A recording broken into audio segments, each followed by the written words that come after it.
One of the most enduring stories in music history is that the Rite of Spring was so modern and so shocking that it incited a riot, that people couldn't handle the innovation, the musical and artistic innovation.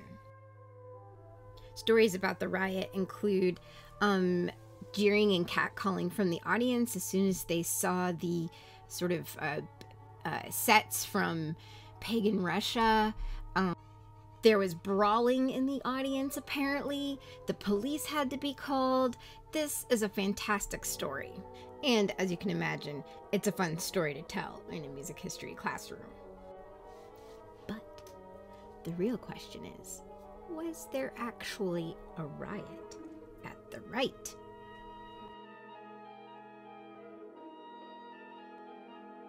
So there's a number of ways the story gets perpetuated. One, it is actually a revolutionary piece of music that challenged the aesthetic expectations of its audience. And Stravinsky himself believed in the innovation of his piece of music. So by his account, it was too challenging for the audience, and in his words, they could go to hell. Then, when the curtain opened on a group of knock-kneed and long-breasted lolitas jumping up and down, danse des adolescentes, the storm broke. It was full of very noisy public.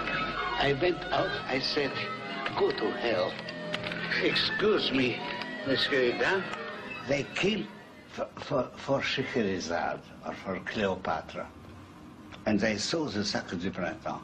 They were very shocked. They were very naive and stupid people. And third, who doesn't love a good story? I mean, really. Isn't it more exciting to think about an awesome piece of music being so innovative it caused a riot?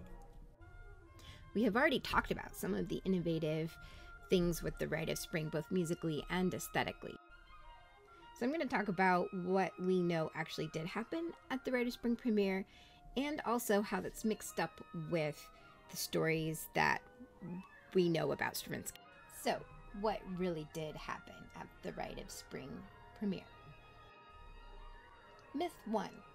The audience was moved to outrage when they saw and heard the revolutionary aesthetic.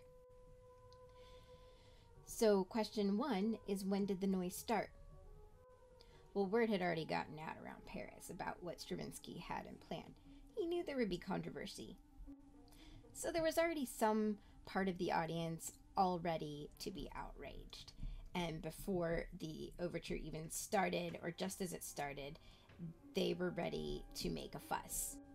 So it wasn't so much a reaction to the performance as a bringing to the performance a preconceived idea of how they'd feel about it. There's also a lot of varying accounts about how much violence and brawling there actually was. The next question to deal with is Stravinsky's report about what happened. Now, research into Stravinsky has revealed that there are many different perspectives on what Stravinsky actually said or did. So, discussion about Stravinsky has to be held up next to a lot of research and a lot of corroboration of other facts.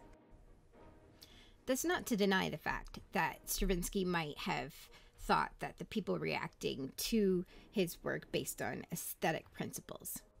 But there are also many factors in place, not the least of which was some predisposition against the Ballet Russe and Diaghilev and his efforts.